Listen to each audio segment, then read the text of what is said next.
kapamilya TV host mapapanood sa programa ng GMA7. Si Luis Manzano ang bisita ni Boy Abunda sa pilot telecast ng bagong monthly documentary talk show nito sa GMA7, ang My Mother, My Story, na mapapanood sa Kapuso Network sa May 12, 2024, ang araw ng mga ina. Pinag-usapan nila ni Boy sa My Mother, My Story kung sino si Luis ngayon nang dahil sa kanyang ina na si Vilma Santos at ang malaking impluwensya nito sa buhay niya. Ang panayam ni Boy kay Luis ang isang bihirang pagkakataon na mapapanood ang aktor, TV host at ABS-CBN contract star sa programa ng GMA7.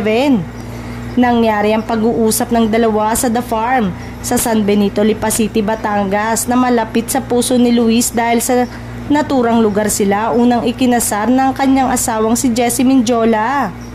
Espesyal sa puso ni Luis ang syudad ng Lipa at ang lalawigan ng Batangas dahil dito matagal naglingkod bilang alkalde at gobernadora ang nanay niya, ang star for all season na si Vilma. Ang akala ng marami, alam na nila ang lahat ng mga pangyayari sa personal na buhay ni Luis. Pero marami pa siyang ibinahaging mga revelasyon sa panayam ni Boy tungkol sa pagkakaroon niya ng sikat na ina. Kaabang-abang ang mga isiniwalat ni Luis na ngayon pa lamang mapapanood at maririnig ng mga tao. May espesyal na partisipasyon sa My Mother, My Son si Vilma at ang kapatid ni Luis na si Ryan Christian Recto. Hindi rin naging maramot si Ryan sa pagkikwento tungkol sa pagkakaroon niya ng popular, legendary at iconic na ina.